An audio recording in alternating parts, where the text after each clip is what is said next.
Today we're making gnocchi. Firstly, you peel, slice and boil some potatoes in the saucepan, then you strain them and put them in a big bowl. While the potatoes are boiling, you slice up a little bit of garlic, some onions, tomatoes, fresh spinach, a grated courgette or zucchini, mushrooms, fresh herbs, parsley and oregano, roughly half a kilo of mince. It makes a big difference to have everything prepared before you start cooking. Start by mashing the potatoes, add a decent amount of salt, add a little bit of pepper, add 2 fresh eggs. I'm adding a little bit of fresh herbs. When the potato mixture is all smooth, start adding a little bit of flour. As the mixture gets thicker, I'm switching from my masher to my spatula. The potato will start taking on a dough-like texture. Keep on adding flour to thicken up the mixture. Don't be afraid to use too much flour. You can always add some milk, olive oil, melted butter, or even another egg. Soon, after adding lots of flour, the mixture will be doughy enough to handle with your hands, and you'll be able to shape it into a ball. Add some flour to the bench, spread it around, and start to knead the dough on the bench. It doesn't quite feel like bread dough because there's no yeast, but soon enough the flour will start working and it will strengthen up the mixture.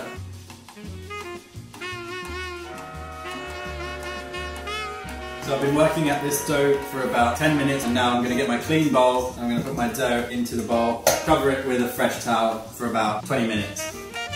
Have a quick sip of wine and clean your bench. Heat up some Greek extra virgin olive oil in the saucepan, add a couple of bay leaves and they'll start to pop. Add your chopped onions. Keep on stirring the onions on a medium heat until they start to soften. The trick with the meat is add little bits at a time.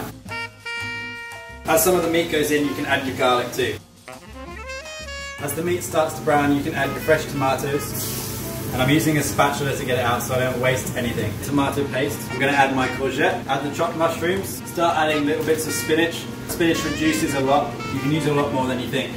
Terrific news everyone, we found a much bigger pot so I can add the rest of the spinach and stir it in. So I'm adding a bit of mixed spice, a tiny bit of chili powder, add a good amount of pepper and add some salt to taste.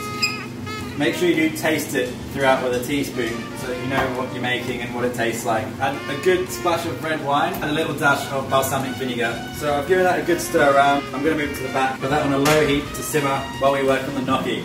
Get your Greek extra virgin olive oil and put it on your bench. Get your mixture and put it out on the bench and we're going to cut it into manageable pieces. Use your hands to roll it out into a big fat noodle. Use your butter knife and start measuring out little pieces. Make your potato mixture into nice little ovals.